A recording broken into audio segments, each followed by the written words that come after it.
நீங்கள் பார்த்துக் கொண்டிருப்பது AJK டிவியின் புதுவை மாலை. வணக்கம். புதுவையில் ரவுடிகள் மிரட்டலை கண்டித்து வியாபாரிகள் திட்டமிட்டபடி கடையடைப்பு போராட்டம் நடத்தினர். இதனால் பெரிய மார்க்கெட் உள்பட புதுவை முழுவதும் 12,000க்கும் மேற்பட்ட கடைகள் மூடப்பட்டன.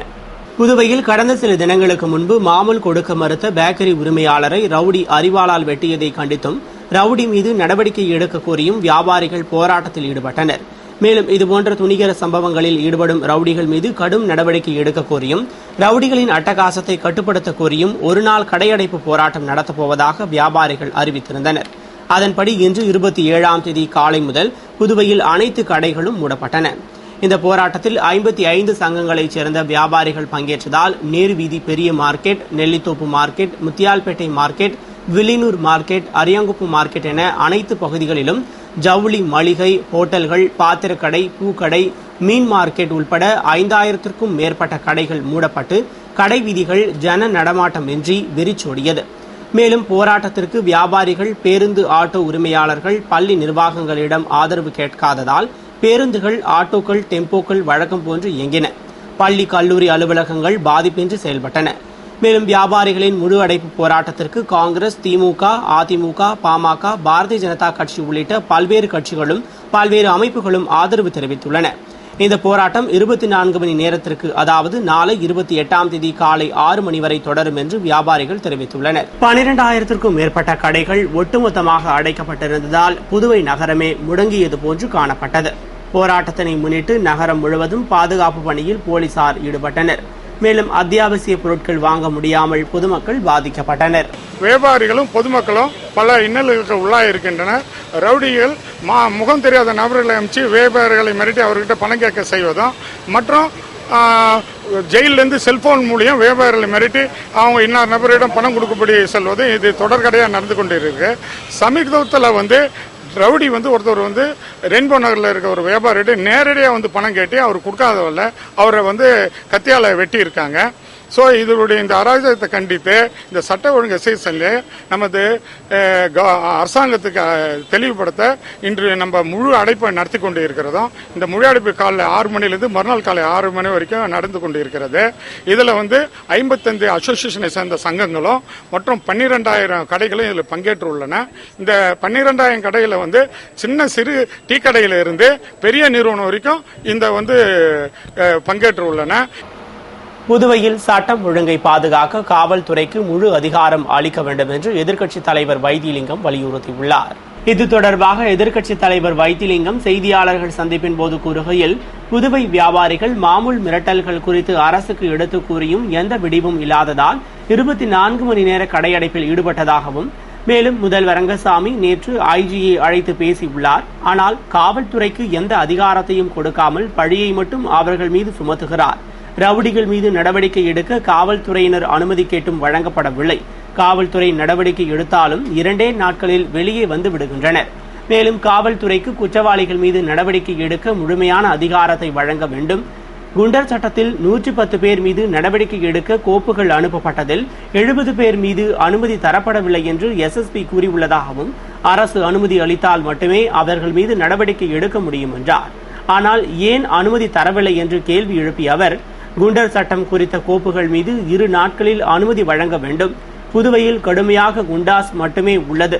ஆனால் அதற்கான விதிகள் உருவாக்கப்படவில்லை, கமிட்டி போடப்படவில்லை. குண்டர் சட்டத்தில் கைது செய்யப்படுபவர்கள் நீதிமன்றத்திற்கு சென்றால் விடுதலையாகி விடுகிறார்கள்.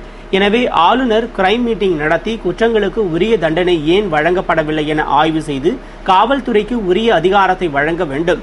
குண்டர் சட்ட விதிகளை உருவாக்க வேண்டும் என்றும், சட்டம் ஒழுங்கை காப்பாற்ற வேண்டியது மாநில அரசின் கடமை. இதில் மத்திய அரசு தலையிட முடியாது என்பதால் தான் மாநில அரசை வலியுறுத்துவதாக கூறினார். பேட்டியின் போது மாநில பொதுச் செயலாளர் ஏகேடி ஆறுமுகம், ஜெயமூர்த்தி, இளைஞர் காங்கிரஸ் தலைவர் இளையராஜா ஆகியோர் உடனிருந்தனர். ரூல்ஸ் இன்னும் ஃப்ரேம் பண்ணல. இந்த அரசாங்கம் வேணும்னே ரூல்ஸை ஃப்ரேம் பண்ணாமையே வச்சுன்னு ஏமாத்திட்டு இருக்கிறாங்க. ரூல்ஸ் ஃப்ரேம் பண்ண வேண்டியது யாரு? அரசாங்கம் தானே பண்ணணும். ஆக்ட் மட்டும்தான் இருக்கு, ரூல்ஸ் இல்லை. ரூல்ஸ் இல்லாதனால நம்ம கோர்ட்டில் போனால் அடி வாங்குது. உடனடியாக அந்த ரூல்ஸை ஃப்ரேம் பண்ணி எப்படி போட்டால் சரியாக வரும்ன்றது அவங்க ரூல்ஸை ஃப்ரேம் பண்ணணும். கமிட்டியை கான்ஸ்டியூட் பண்ணணும். அந்த கமிட்டியை கான்ஸ்டியூட் பண்ணி அதில் ரெஃபரன்ஸ் கொடுத்து அவங்க கிளியரன்ஸ் வாங்கணும். வேணும்னே இந்த அரசாங்கம் அந்த சட்டத்தையே ஒரு இயலாமை, அதாவது முடக்குத்தன்மையை உருவாக்குகின்றார்கள் சொல்லணும். சந்தேகத்திற்கிடமான நபர்கள் நடமாட்டம் பற்றி மீனவர்கள் உடனடியாக போலீசாருக்கு தகவல் தெரிவிக்க வேண்டும் என்று மீனவர்களுடனான ஆலோசனை கூட்டத்தில் கண்காணிப்பாளர் தேவசிகாமணி வேண்டுகோள் விடுத்தார். பாகிஸ்தானில் பயிற்சி பெற்ற தீவிரவாதிகள் இலங்கை கடல் பகுதி வழியாக புதுவை மற்றும் தமிழக பகுதிகளில் ஊடுருவி நாச வேலைகளில் ஈடுபட திட்டமிட்டுள்ளதாக மத்திய உளவுத்துறை எச்சரிக்கை தகவல் அனுப்பியதை அடுத்து அதனை தடுக்க நடவடிக்கை எடுக்க வேண்டும் என்று மாநில அரசுகளுக்கு மத்திய அரசு உத்தரவிட்டுள்ளது. அதனைத் தொடர்ந்து எஸ்பி தெய்வசிகாமணி தலைமையில் ஊரக காவல் சரகத்திற்கு உட்பட்ட மீனவ கிராமங்களைச் சேர்ந்த மீனவ பஞ்சாயத்தார் மற்றும் பெரியவர்கள் அடங்கிய ஆலோசனைக் கூட்டம் நடைபெற்றது. வீராம்பட்டினம், சின்ன வீராம்பட்டினம், புதுக்குப்பம், நல்லவாடு, பனித்திட்டு, நரம்பை உள்ளிட்ட 7 மீனவ கிராமங்களைச் சேர்ந்த 60 பேர் பங்கேற்ற கூட்டத்தில் எஸ்பி தெய்வசிகாமணி பேசுகையில், பாகிஸ்தானில் பயிற்சி பெற்ற தீவிரவாதிகள் புதுவையில் ஊடுருவ திட்டமிட்டுள்ளதாக மத்திய அரசின் உளவுத்துறை எச்சரிக்கை விடுத்துள்ளதால் நாம் எச்சரிக்கையாக இருக்க வேண்டும். எனவே மீனவர்கள் கடலுக்குள் மீன்பிடிக்க செல்லும் போது அந்நிய நபர்கள் நடமாட்டம் தெரிந்தாலோ அல்லது சந்தேகத்திற்கிடமான நபர்கள் உங்கள் கண்களில் பட்டாலோ உடனடியாக போலீசாருக்கு தகவல் கொடுக்க வேண்டும்.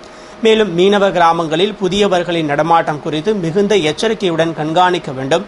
அவர்களை பற்றிய தகவல்களை உடனடியாக அருகில் உள்ள காவல் நிலையங்களுக்கு தொலைபேசி மூலம் தெரிவிக்க வேண்டும் மற்றும் குப்பங்களில் உள்ள அனைவருக்கும் தெரியப்படுத்தி அனைவரையும் உஷார்படுத்த வேண்டும். தீவிரவாதிகளின் சதித்திட்டங்களை முறியடிக்க அரசுக்கு பூரண ஒத்துழைப்பு அளிக்க வேண்டும் என்று பேசினார். கூட்டத்தில் ஆய்வாளர்கள் மோகன்குமார், பழனிவேல் உள்ளிட்ட போலீசார் பலர் கலந்து கொண்டனர். புதுவையில் ரவுடிகள் அட்டகாசத்தை கட்டுப்படுத்த கோரி ஆளுநர் மற்றும் முதல்வரிடம் மனு அளிக்க அனைத்து வியாபாரிகள் சங்கத்தினர் சுதேசி மில்லிலிருந்து ஊர்வலமாக புறப்பட்டு சென்றனர். புதுவையில் கடந்த சில தினங்களுக்கு முன்பு மாமூல் தர மறுத்ததால் பேக்கரி உரிமையாளர் ரவுடிகளால் தாக்கப்பட்டார். இந்த சம்பவத்திற்கு கண்டனம் தெரிவித்தும் ரவுடிகளின் அட்டகாசத்தை கட்டுப்படுத்த கோரியும் புதுவையில் வியாபாரிகள் கடையடைப்பு போராட்டம் நடத்தினர். மேலும் சட்டம் ஒழுங்கை நிலைநாட்டி ரவுடிகள் அட்டகாசத்தை கட்டுப்படுத்த கோரி ஆளுநர் மற்றும் உயர் அதிகாரிகளிடம் மனு அளிக்க முடிவு செய்தனர். அதன்படி 55 சங்கங்களைச் சேர்ந்த அனைத்து வியாபாரிகள் கூட்டமைப்பினர் சுமார் 2500க்கும் மேற்பட்டோர் சுதேசி மில் அருகே ஒன்று திரண்டு பேரணியாக புறப்பட்டு அண்ணா சாலை, நேரு வீதி உள்ளிட்ட முக்கிய வீதிகள் வழியாக ஆளுநர் மாளிகை நோக்கி அமைதி ஊர்வலமாக சென்றனர். ஊர்வலத்தில் வந்தவர்களை திராவிட முன்னேற்றக் கழக மாநில அமைப்பாளர் MA சுப்பிரமணியன் சந்தித்து வாழ்த்து பேசினார். பின்னர் வியாபாரிகள் முதல்வர் ரங்கசாமியை சந்தித்து புதுவையில் ரவுடிகளை ஒடுக்க குண்டர் சட்டத்தை தீவிரமாக அமல்படுத்த வேண்டும் என்று மனு அளித்தனர். அதேபோன்று தலைமைச் செயலர் மற்றும் காவல்துறை ஐஜியிடமும் மனு அளித்தனர். புதுவை மாநில வியாபாரிகள் கூட்டமைப்பு ஏற்பாடு செய்துள்ளது. இதற்கு 55 சங்கங்களும் மற்றும் 12,000 கடைகளும் இந்த முழு கடையடைப்புக்கு 24 மணி நேர முழு கடையடைப்புக்கு ஒத்துழைப்பை தந்துள்ளன. இன்று மாபெரும் அமைதி பேரணி கிட்டத்தட்ட 3000 இருந்து 5000 வியாபாரிகள் அமைதி பேரணி நடந்து முடிந்துள்ளது. இந்த உணவுபூர்வமான அமைதி பேரணியை ஒத்துழைத்த அனைத்து வியாபார பெருமக்களுக்கும் நன்றியை தெரிவித்துக் கொள்கிறோம். இந்த உணர்வினை நமது அரசாங்கம் மதித்து சட்டம் ஒழுங்கை நிலைநாட்டும் என்று நம்பிக்கை கொள்கிறோம். புதுவை TN பாளையத்தில் தீ விபத்தால் பாதிக்கப்பட்டவருக்கு பாட்டாளி மக்கள் கட்சி மாநில செயலாளர் அனந்தராமன் நிவாரண உதவிகளை வழங்கினார். புதுவை TN பாளையத்தில் ஏற்பட்ட திடீர் தீ விபத்தில் உடையார் வீதியைச் சேர்ந்த ராமச்சந்திரன் என்பவரின் வீடு முற்றிலும் எரிந்து சாம்பலானது. இதுகுறித்து தகவல் அறிந்த பாட்டாளி மக்கள் கட்சி மாநில செயலாளர் அனந்தராமன் சம்பவ இடத்திற்கு நேரில் சென்று இடத்தை பார்வையிட்டு பாதிக்கப்பட்டவருக்கு ஆறுதல் கூறி அரிசி மற்றும் நிவாரண உதவியினை வழங்கினார். அப்போது தொகுதி தலைவர் வாழுமுனி, முன்னாள் கவுன்சிலர் வடிவேலு, பசுமை தாயக மாநில தலைவர் கணபதி, பொருளாளர் ராஜாராமன் உள்ளிட்ட பாட்டாளி மக்கள் கட்சி நிர்வாகிகள் பலர் உடனிருந்தனர். புதுவை பாகூரில் சுவாமி விவேகானந்தரின் 150வது ஆண்டு விழாவினை முன்னிட்டு நடைபெற்ற நாட்டு நலப்பணி திட்ட மாணவர்களுக்கான கருத்தரங்கினை அமைச்சர்கள் பன்னீர்செல்வம், தியாகராஜன் ஆகியோர் துவக்கி வைத்தனர். புதுவை மாநில சுவாமி விவேகானந்தர் 150வது ஆண்டு விழா குழு சார்பில் சுவாமி விவேகானந்தரின் 150வது ஆண்டு பிறந்த நாளினை முன்னிட்டு பல்வேறு கருத்தரங்குகள், பேரணிகள், கூட்டங்கள் நடைபெற்று வரும் நிலையில் அதன் தொடர்ச்சியாக பல்வேறு கல்லூரி மற்றும் பள்ளிகளை சார்ந்த நாட்டு நலப்பணி திட்ட மாணவர்களுக்கான கருத்தரங்கம் பாகூர் AUP மஹாலில் நடைபெற்றது.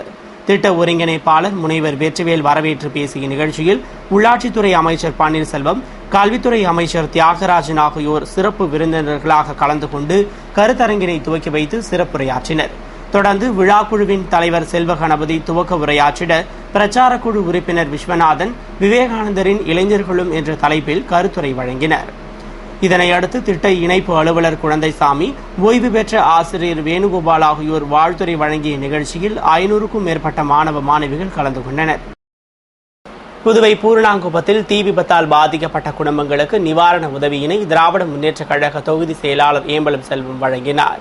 புதுவை பூர்ணாங்குப்பத்தில் ஏற்பட்ட திடீர் தீ விபத்தில் தாமரைக்குளம் வீதியைச் சேர்ந்த ரத்தனவேல், மனோரஞ்சிதம் ஆகியோரது வீடுகள் முற்றிலும் எரிந்து சேதமடைந்தன.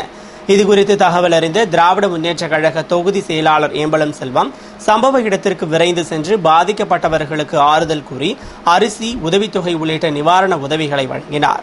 அப்போது திமுக பிரமுகர்கள் விஜே லோகு, தங்கமணி, ராஜகுரு, தட்சிணாமூர்த்தி உள்பட பலர் உடனிருந்தனர்.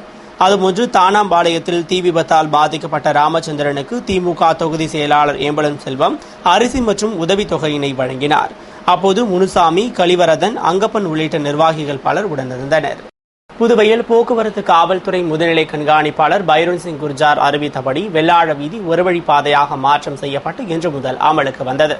புதுவையில் மோட்டார் சைக்கிள்கள் மற்றும் வாகனங்களின் எண்ணிக்கைகள் பல மடங்கு அதிகரித்துள்ளதால் போக்குவரத்து நெரிசல் அதிகரித்து வாகன ஓட்டிகள் மற்றும் பொதுமக்கள் சிரமப்பட்டனர். எனவே பொதுமக்களின் நலனை கருத்தில் கொண்டு வெள்ளாழ வீதி, வைஷியால் வீதி போன்றவை ஒரு வழியாக மாற்றம் செய்யப்பட உள்ளதாக போக்குவரத்து எஸ்எஸ்பி பைரோன் சிங் குர்ஜார் தெரிவித்திருந்தார். அதன்படி முதற்கட்டமாக வெள்ளாழ வீதி ஒரு வழி பாதையாக மாற்றப்பட்டுள்ளது. அதாவது வெள்ளாழ வீதி வழியாக வரும் வாகனங்கள் மேற்கிலிருந்து கிழக்கு நோக்கி செல்ல மட்டுமே அனுமதிக்கப்பட்டன. மேலும் நேரு வீதியில் NS போஸ் சாலை முதல் செயின்ட் லூயிஸ் சாலை வரை ஒரு வழி பாதையாக மாற்றம் செய்யப்பட்டுள்ளது. இனி இந்த சாலை வழியாக வாகனங்கள் மேற்கிலிருந்து கிழக்கு நோக்கி மட்டுமே செல்ல வேண்டும் மற்றும் இந்த சாலைகளில் நிறுத்தப்படும் வாகனங்கள் வடக்கு புறமாக மட்டுமே நிறுத்த வேண்டும். இந்த மாற்றம் இன்று 27ஆம் தேதி முதல் அமலுக்கு வந்ததால் அதனை பொதுமக்களுக்கு தெரியப்படுத்தும் வகையில் ஆங்காங்கே அறிவிப்பு பலகைகள் வைக்கப்பட்டுள்ளன. மேலும் போக்குவரத்து போலீசார் வாகன ஓட்டிகளை மேற்கிலிருந்து கிழக்கு நோக்கி மட்டுமே செல்ல வேண்டும் என்று அறிவுறுத்தினர். இத்துடன் செய்திகள் நிறைவடைந்தன. வணக்கம்.